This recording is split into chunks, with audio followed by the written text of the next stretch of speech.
we're going to be selling a gold card. You have a green card. This is a gold card. We're going to be putting a price on that card of about $5 million, and that's going to give you green card privileges plus. It's going to be a route to citizenship. Pay $5 million and get the US citizenship. Well, this is what Trump's Gold Card program is all about. This visa program is being pitched as a premium version of the existing green card, offering long-term residency and a pathway to citizenship.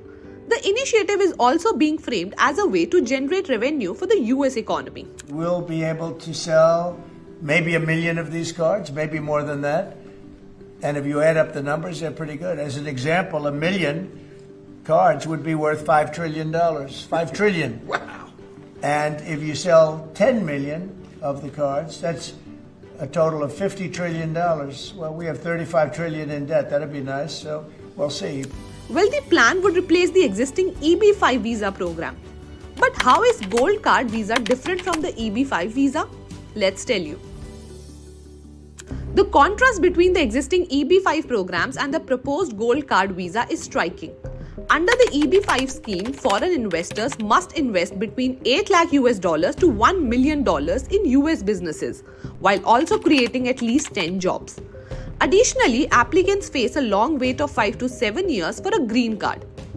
Since its launch in 1990, the program has been marred by allegations of fraud and misuse, with some investors taking advantage of loopholes or failing to meet job creation targets.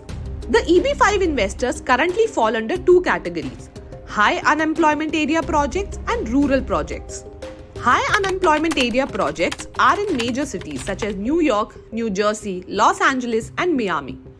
They include multi-family residential buildings, mixed-use developments, and commercial real estate projects.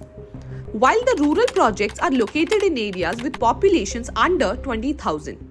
This allows investors to benefit from larger visa set-asides.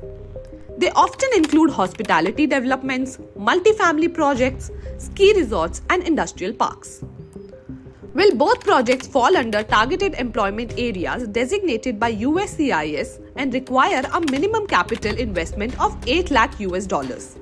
In comparison, the Gold Card visa significantly raises the financial threshold to $5 million, which is 5 times the EB-5 requirement, offering a much faster and more streamlined path to US residency.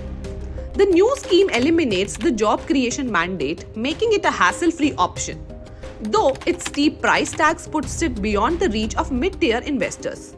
US Commerce Secretary Howard Lutnick confirmed that the Gold Card would replace the EB-5 visa program in just 2 weeks. Now, how Gold Cards will impact Indian applicants for green cards? Well, Indians have been among the top beneficiaries of the EB-5 investor visa program, particularly H-1 visa holders seeking permanent residency. Some of the backlogs for green cards exceed 50 years in some employment-based categories. The Gold Card could bring some relaxation by offering a faster route for wealthy Indians who can afford it, and not the middle-tier investors who were part of the EB-5 visa program, which were trying to get green cards and shift focus on business tycoons instead of skilled professionals. For Indians who plan to use EB-5, the $5 million investment cost would make Gold Card unaffordable. While EB-5 would require investors to pool funds or take loans, the Gold Card would require upfront cash, making the option more accessible to ultra-rich elite only.